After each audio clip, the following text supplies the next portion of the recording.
Y ya estamos con nuestro invitado de hoy, porque hay un tema que es importantísimo y lo lleva el Mercurio hoy día. Dice: inasistencia grave alcanza 1,3 millones de escolares y pone en duda eficacia del plan del ministerio. Queremos conversar sobre este estudio con el director ejecutivo de Acción Educar, Daniel Rodríguez. ¿Qué tal, Daniel? Bienvenido a Llegó la Hora. Hola José Francisco, buenos días, un gusto conversar con ustedes. Buenas tardes. Oye, Daniel, cuéntanos un poco las implicancias de este estudio, porque los datos que se arrojan acá son durísimos. Está aumentando el ausentismo, la inasistencia grave, lo que es una cuestión bien preocupante que podríamos decir que es un fenómeno que nos dejó la pandemia, parece que por mucho tiempo. Sí, mira, lo que nosotros hemos hecho desde Acción Educar es monitorear las cifras de asistencia oficiales desde que comenzó este año, en la idea que el Ministerio de Educación lleva implementando desde febrero, pero en realidad según ellos partieron antes, pero en realidad con fuerza desde febrero, un plan de reactivación cuyo uno de sus pilares o uno de sus focos es la asistencia, recuperar las asistencias de los estudiantes a los niveles prepandemia. La asistencia es obvio, pero vale la pena resaltarlo, es fundamental porque si los niños no están dentro de la sala de clases, ninguna otra de las cosas que pretendemos hacer y recuperar se pueden hacer. Entonces, la asistencia es básica. Y lo que hemos visto en este monitoreo que hemos hecho con la asistencia mensual, y en este caso este estudio ya recoge el semestre completo, es que si bien hay mejores indicadores, marginalmente mejores indicadores que 2022, eh, no estamos muy lejos de recuperar los valores prepandemia.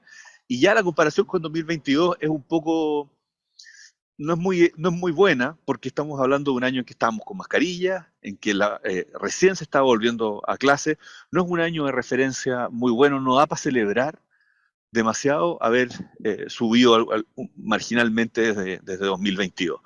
Entonces, en conclusión, el sistema no se recuperó, digamos, automáticamente con el fin de la pandemia. Tenemos el déficit de asistencia, la desvinculación que hubo entre las familias y algunos estudiantes con sus colegios, se mantuvo tras el fin de la pandemia. Y segundo, que es algo que nosotros hemos dicho y se ha dicho en la opinión pública, el, eh, el plan de reactivación del ministerio no está dando resultados en este minuto que sean observables. Y eso es preocupante porque se alinea con otras preocupaciones que han habido sobre el plan, que su dimensión, su volumen es muy pequeño. Entonces, de cara aquí a la ley de presupuestos que empieza en un tiempo más, es clave que se puedan allegar más recursos a este tema. Y ahí, ¿dónde se están poniendo hoy día los esfuerzos? Porque uno pensará que, o al menos en mi intuición, de que una vez que salen del colegio, o por ausentismo o deserción, es muy difícil hacerlos volver. Y por tanto, probablemente habría que concentrar los esfuerzos para que no salgan los que ya Así están. es, ¿Cómo funciona eso? ¿O cómo debería así es. funcionar también? El ministerio ha establecido políticas efectivamente separadas para los dos problemas. Para quienes, para, o sea, en realidad hay una política para quienes están en riesgo de desertar, que son los que se llaman los revinculadores, que son, el ministerio decidió que se iban a contratar profesionales y también personas más de terreno que pudieran enfrentar en cada comuna los casos de riesgo de deserción o riesgo por una alta inasistencia, riesgo de que dejaran los colegios. Pero de nuevo es una política que partió muy tarde. Recién este mes supimos que solo se han transferido los recursos para la contratación de 1.000 de estas personas. 1.000 para todo el país. Mm. Y recién se han transferido los recursos, no sabemos si esas personas se han contratado, esa información no se ha entregado. Por lo tanto, todavía, como te decía antes, hay dudas sobre si el volumen y la velocidad de la gestión en este caso sea suficiente. Claramente es un problema que no está retrocediendo, está aumentando y las políticas están llegando bastante tarde y, y con muy poca certeza de que algo de ese volumen, estamos hablando de en verdad 1.000 personas para resolver este problema, de la cual no sabemos si están contratadas todavía, parece algo muy pequeño. Y respecto al monitoreo de la asistencia propiamente tal, el ministerio montó, esto viene del gobierno anterior, pero este ministerio lo ha mantenido, un sistema de monitoreo de la asistencia con informes para los directores, que ha sido muy bien recibido, eh, que eso es algo que ha funcionado. Y lamentablemente para quienes ya desertaron, para quienes ya, como dices tú, ya es muy difícil que vuelvan al colegio, exactamente al mismo colegio y en las mismas circunstancias en las que abandonaron, para ahí ha sido bien lamentable porque existía un proyecto de ley del gobierno anterior de reingreso que justamente creaba y financiaba una modalidad para recibir a esos estudiantes que ya habían desertado, pero son todavía muy jóvenes como para la educación de adultos, digamos, alguien que tiene 20 años o 18 años, pero ya no puede volver al colegio, Claro. pero lamentablemente el ministerio no lo ha tramitado. Bueno, eso es lamentable. Oye, Daniel, ¿y cuáles son las causas de este efecto? Porque vemos claro, la pandemia dejó secuelas, pero vemos que este fenómeno aumenta una vez que la pandemia retrocedió. Sí. ¿Qué es lo que está pasando en las salas de clase, en los colegios, que también hay una pérdida, como me imagino, como de valor o de necesidad de ir al colegio y finalmente las personas prefieren o irse a trabajar o simplemente ven menos costoso salirse Mm. del sistema? Sí, hay algo que heredamos de la pandemia que tiene que ver con algo más actitudinal, que es una pérdida de la valoración de la institución escolar. Y, y eso es muy grave y eso tuvo que ver un poco con el discurso de no, hagamos clases online. No, no tiene nada que ver. La institución escolar, el colegio, la escuela es otra cosa muy distinta a lo que se puede hacer mediante un computador desde tu casa. Es un ambiente, es un lugar de socialización, es un lugar de aprendizaje, mucho más allá eh, de lo que se puede hacer online. Y ese vínculo es lo que te mantiene relacionado con tu colegio. Es el vínculo de tu familia con el colegio, tus expectativas, el proyecto educativo, cómo ese proyecto se alinea con tu familia. Y eso Mm. eh, que se rompió durante la pandemia, que eso fue lo más grave quizás de la suspensión, es algo que no se va para las mismas personas, porque esas son muchas generaciones vivieron la pandemia en el colegio, eh, no se va a reconstruir por sí mismo. Y hay una pérdida que no es que hayan estado impedidos de ir al colegio y ya sigan impedidos, sino que, como dices tú, pueden haber encontrado en otros espacios lugares de vinculación y por lo tanto el establecimiento ya no es ese espacio. Y eso es muy grave porque los colegios son un lugar que sirve como centro, como crisol de eh, varias iniciativas de protección social Mm. en relación a salud, maltrato y otras. Entonces, vulneración de derechos, como se dice. Entonces, eh, que esos niños no estén yendo también los está privando de otras formas de protección social que no van a obtener si, por ejemplo, están ayudando a sus papás en sus trabajos o quizás, en el peor de los casos, no quiero generalizar, pero en algunos casos seguramente eso ocurre, hayan caído en redes de delincuencia o quizás otras cosas. Claro. Y ahí parece que una cuestión como que se instaló en el discurso durante la pandemia también, finalmente era que era la educación o el colegio como una especie de certificador nomás, ¿verdad? Porque Mm, que personas hayan pasado el curso sin los conocimientos claro, básicos de ese nivel y que no importara, porque obviamente estamos en una circunstancia extraordinaria, finalmente genera un problema porque se ve el colegio como un trámite, ¿verdad? Yo tengo que asistir y cumplir ciertos requisitos y listo, ¿no? No tengo que aprender, o sea, hubo una especie de, de desvalorización de lo que se entrega en el colegio. no, qué importante lo que dices, porque es exactamente así y uno lo ve.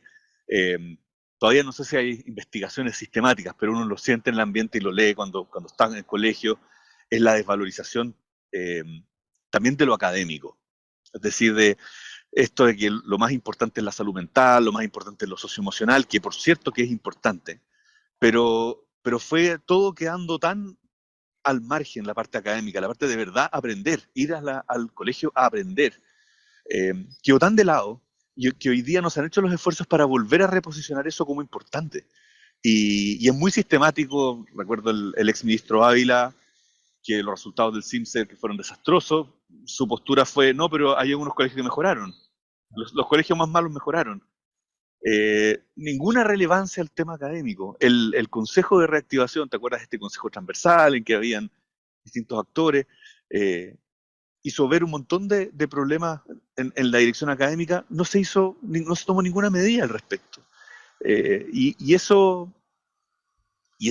bueno, y es cosa de ver el presupuesto, el plan de reactivación. El presupuesto está puesto 100%, o en su mayor parte, en temas de habilidades para la vida, que tiene que ver con el área socioemocional, y también con infraestructura, que son, por cierto, muy importantes. Pero en lo académico estamos confiando en voluntarios, porque las tutorías, que es la medida más potente en términos de aprendizaje, se basa en voluntario, por eso tiene una dimensión muy pequeña, alcanza apenas, son 20.000 tutores, va a alcanzar apenas a cubrir un 10% de un nivel, 10% de primero básico, nada más. De 3 millones vas a alcanzar a cubrir 20.000. Entonces, eso también se nota en lo que tú dices de una pérdida de significado de la institución escolar. De que sí, es para todas estas cosas, pero también es para aprender. Y Daniel, y para ponerle más pelo en la sopa a este análisis, eh, hay un paro de profesores en curso.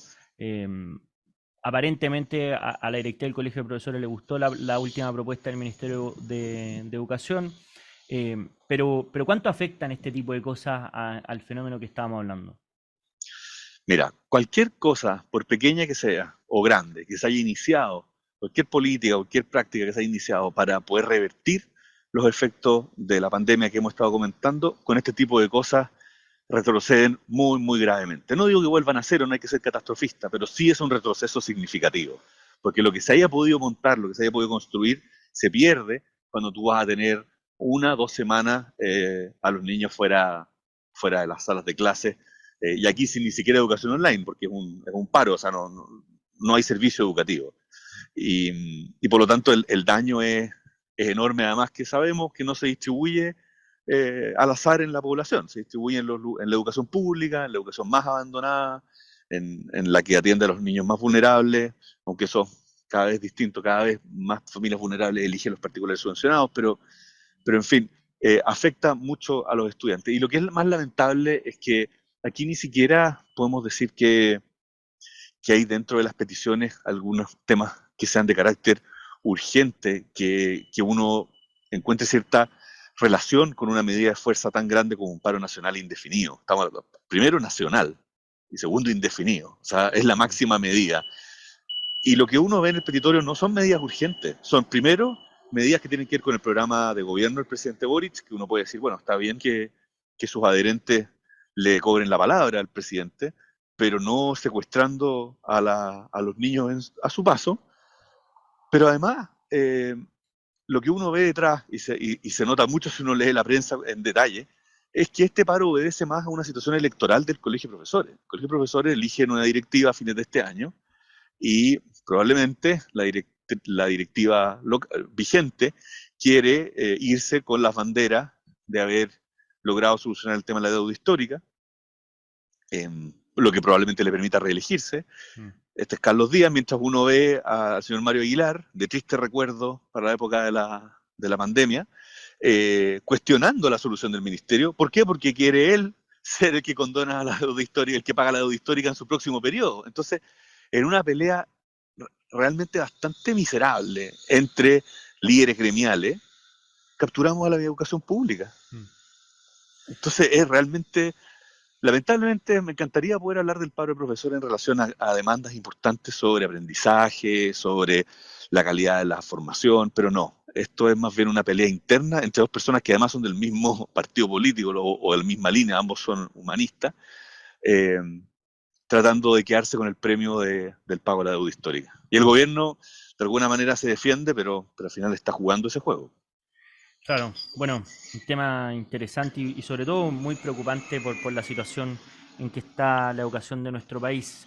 Daniel Rodríguez, director ejecutivo de Acción Educar, muchísimas gracias por habernos acompañado en esta edición de Llegó la Hora.